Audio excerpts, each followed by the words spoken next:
আজ সকাল সকাল ঘুম থেকে উঠে দেখি একটা ওয়েস্ট ইন্ডিজের মাল ভীষণভাবে চেষ্টা করছে ফর্সা হওয়ার। হ্যাঁ বন্ধুরা, আর আজ বুঝতে পারলাম তার কালো থেকে ফর্সা হওয়ার পেছনে গানিয়ার ম্যানের অবদান।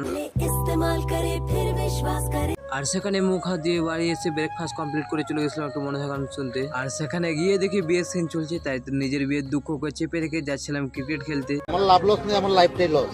আর যেতে যেতে রাস্তার মধ্যে এই ছবিটা দেখে তো অজয় ভীষণ খুশি, কারণ তার ফেভারিট হিরোইন এটা। আর কিছুক্ষণ হাঁটা চলা করার পর চলে আসলাম সব ছেলেপেলের কাছে, আর সব ছেলেপেলে আগে থেকে চলে এসছে। তাই তো দেরি না করে মাঠে এসে টসে জিতে ফিল্ডিং চুজ করে 5 ওভারে পজিশন দিয়েছিলাম। আর জিততে গেলে করতে হবে আমাদেরকে টার্গেট 36। আর সেটা শুনে তো অজয় ভীষণ খুশি, কারণ ভেবে নিচে সে ম্যাচ জিতে যাবে। रोज आते हैं इस उम्मीद पे आज जीतेंगे कल जीतेंगे। আর আমাদের এই সেই প্লেয়ার যে একটা ক্যাচকে হাতে লাগায় 6 করে দিয়েছে, আর সেই রানকে চেস করতে নেমে পড়ে ব্যাটিং আমাদের মাঠের মধ্যে। আর আম্পায়ার করার দায়িত্বটা আমার মধ্যেই পড়ে যায়। রানটা যেহেতু খুব কম ছিল, তাই ম্যাচটা আমরা সহজেই জিতে গেলাম। এখন আমরা বাড়ি যাই, আজকে ব্লকে এটুকুই। দেখো নেক্সট ব্লকে।